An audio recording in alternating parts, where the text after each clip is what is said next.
জয় হিন্দ বন্ধুরা, আশা করি আপনারা ভালো আছেন।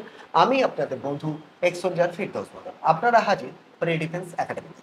বন্ধুরা, আজকের অনেক দূর থেকে একটি ভাই এসেছে। হ্যাঁ, ফোনে কথা হয়েছিল, সম্ভবত আমার সঙ্গেই প্রথম কথা হয়েছিল। তারপর ম্যাডামের নাম্বার আমি দিয়ে দিই। তো ভাইটি এসছে ঝাড়গ্রাম থেকে। আমাদের রেকর্ড আছে এখনো পর্যন্ত, লাস্ট 2 বছর আমাদের ঝাড়গ্রাম থেকে আমরা দুজন স্টুডেন্ট করে পেয়েছি এবং দুজনকেই সাকসেস করাতে পেরেছি। বিগত বছরে সৈকত বলে একজন স্টুডেন্ট সিআইএসএফ এর ফায়ারম্যান পদে যুক্ত হয় এবং তার সাথে আরেকটি ভাই। কিন্তু দুর্ভাগ্যবশত আমাদের কাছ থেকে চাকরি পেয়েছে, আমরা তাকে ফেয়ারওয়েল দিয়েছি। আমাদের এখান থেকে এয়ারফোর্সের একজন এক্স সোলজার স্যার এসেছিলেন, যিনি রাষ্ট্রপতি পুরস্কার প্রাপ্ত, তিনিও পুরস্কার তার হাতে তুলে দেন। সেই ছেলেটি চাকরি পাওয়ার পরে বলেছিল আমাদের কাছে আসবে। দুঃখিত যে সেই বাচ্চাটি আমাদের কাছে আসে, অন্য একাডেমিতে গিয়ে বর্দি পরে ভিডিও করেছে। তাকে যখন জিজ্ঞাসা করা হয়েছে যে এখান থেকে তুমি কেমন পরিষেবা পেয়েছো, সে মাথাটা নিচু করেছে। আমি তার উদ্দেশ্যে বলবো, বা আমার যত স্টুডেন্ট আছে সকলের উদ্দেশ্যে বলবো, আমি এই জন্য একাডেমি তৈরি করিনি যে আমার বাচ্চারা কোনো জায়গায় মাথা নিচু করে থাকবে। আবারও বলি, ফোর্সের চাকরি সম্মানজনক জব, মাথা উঁচু করে বেঁচে থাকার একটি লড়াই। যদি একজন ফোর্স মেম্বার সে নিজের সাথে যদি কম্প্রোমাইজ করে, সে দেশবাসীকে কি করে রক্ষা করবে?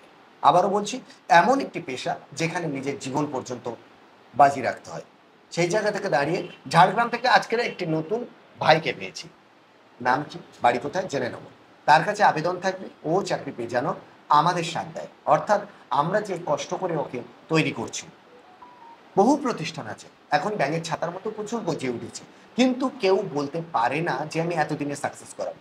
আজকে বাচ্চাটির হাতে অনলি 150 দিন আছে, 5 মাস। আমি বলে দিচ্ছি, এই 5 মাসের মধ্যে আমার স্টুডেন্টকে এনিহাও আমি তৈরি করব।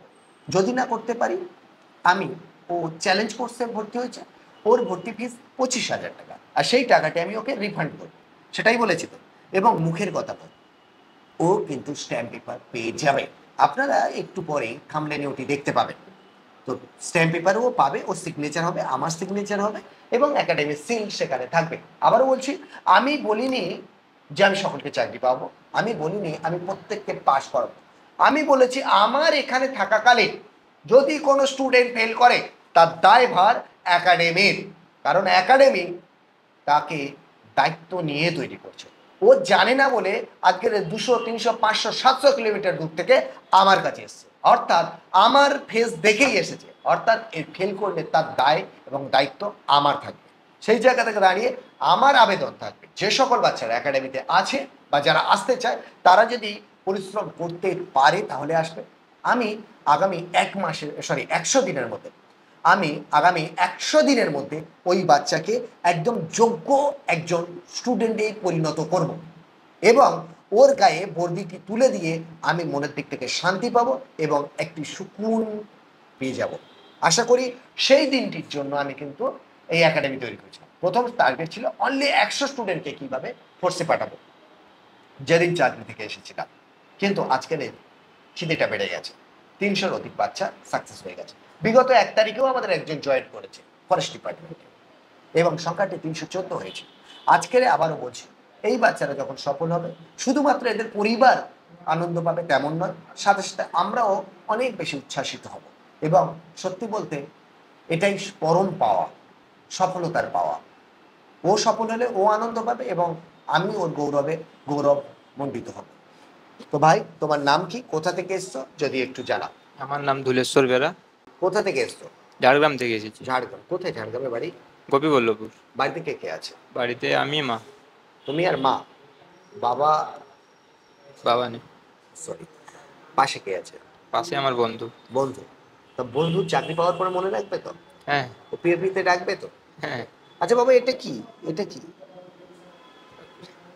এটা কি? এগুলো কিন্তু চলবে না, তুমি ধরেই রাখতে পারো, আমার কোনো আপত্তি নেই। এমন কিছু শক্ত জিনিস যেটা অন্যের লাগতে পারে, আঘাত হতে পারে ফিজিক্যালের সময়, তো সেই জিনিসটা না রাখা ভালো। ঠিক আছে, এটা তুমি তোমার বাক্সের মধ্যে বা ব্যাগের মধ্যে রেখে দেবে, হোস্টেলে এটা অ্যালাউ নেই।